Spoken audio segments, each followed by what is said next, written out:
Mr. Armakoulas, what would be the summary of the reactions in Greece concerning the constitutional process in Macedonia? Well, the summary is, I would say, a continuation, a follow-on of the trends that we see over several months now. Largely that those of the government, Syriza, and the media which are pro-government, close to the government, think that there's no big problem with proposed constitutional amendments. And then the parties of the opposition, the pro-opposition media, tend to find some of the changes that are proposed are actually, in a sense, keeping some irredentist problems and some irredentist claims, or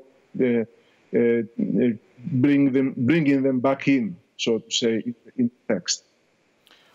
How do you understand and how much attention ex-Foreign Minister Kodzia's statement raised, saying that the draft amendment to the Article 49 proposed by Zaev government is in violation of Prespa agreement because there is a reference to the Macedonian people in this amendment? Yeah, I think this is a problem that we see repeatedly. It has been raised also to some extent by other actors, that there is a misunderstanding and a different interpretation of the term Macedonian. And this has been also one of the main criticisms on the part of New Democracy opposition party. So going back to Minister Kodzias, I think Minister Kodzias still supports the Prespa agreement, and he has stated that he will vote in favor of the ratification. But I think he's trying to demonstrate that now that he's not anymore in the ministry, he can somehow follow his own path and have separate opinions from the government.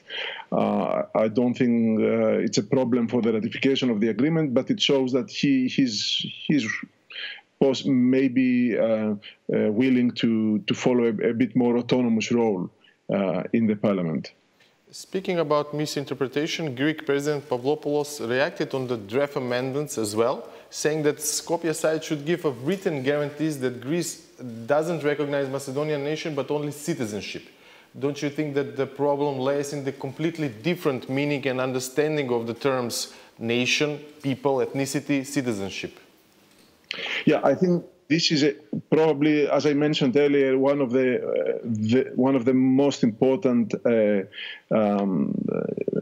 points in the agreement that have become controversial in Greece. There's a question mark whether the stipulation in the agreement refers to citizenship or refers to nationality in the term of identity. These two options are somewhat confused in the Greek language, and a lot of critics of the agreement, including the opposition, say that it should be stipulated specifically that this refers to citizenship and not to nationality as identity or nation. Then some other critics say if it's a citizenship indeed, citizenship as a legal term and not an identity term should reflect the name of the state. So it should be North Macedonian, so to say, citizenship rather than Macedonian. So this is one of the core disagreements, and let me remind you that also when the agreement was signed was one of the key problems that Nea Demokratia, New Democracy and others had with the agreement, and some people even said that this is not a true erga omnes, because if it was an erga omnes reference to North Macedonia, it should North Macedonian should also describe citizenship and language. So this keeps coming back, as you can see. It's one of the key concerns, one of the key problems, and I expect that if it's not resolved between the two sides, it will continue to be an issue over the period of the implementation of the agreement. So I don't think it's going to go away so easily. Greek government repeatedly stated that it has the needed majority to ratify Prespa agreement in the parliament. despite the position of Kamenos party, Anel. Does Tsipras really has the needed majority?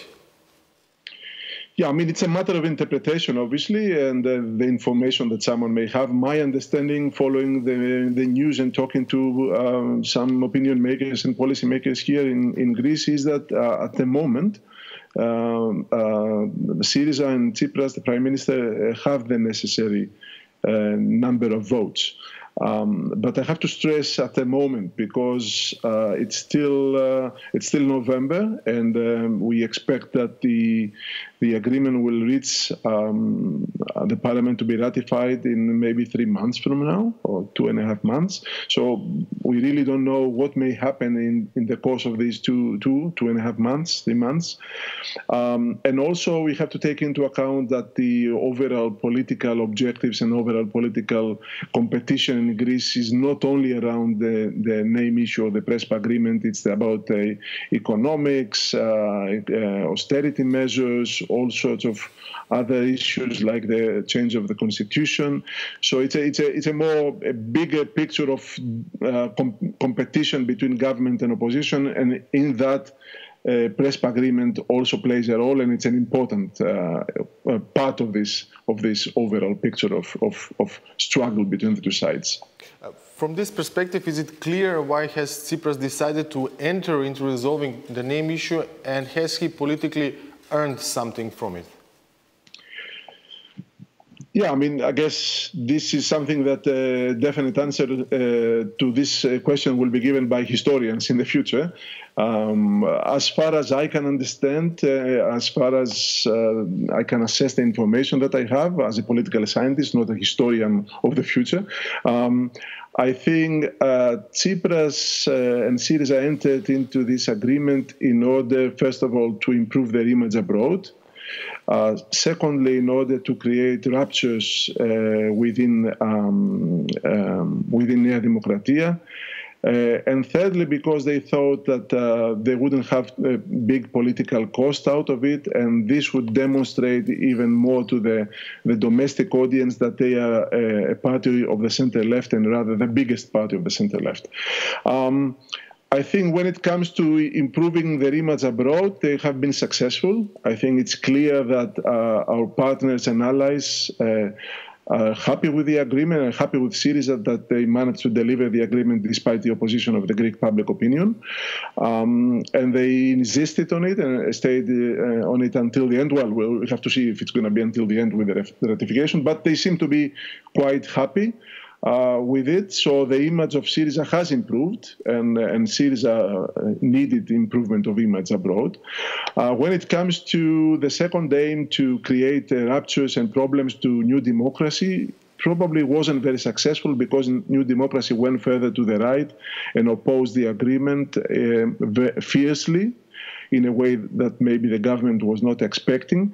And we'll see whether in the future New Democracy will have problems with another nationalist party to its right, but for now it doesn't seem that they have electoral cost. Nea Demokratia does not have electoral cost. And as far as the third goal of demonstrating its Syriza's key role in this in the political system, I think it remains to be seen in the future. I think Syriza will not have big electoral cost out of the Prespa agreement, but also remains to be seen whether they will gain some benefits out of this in the future.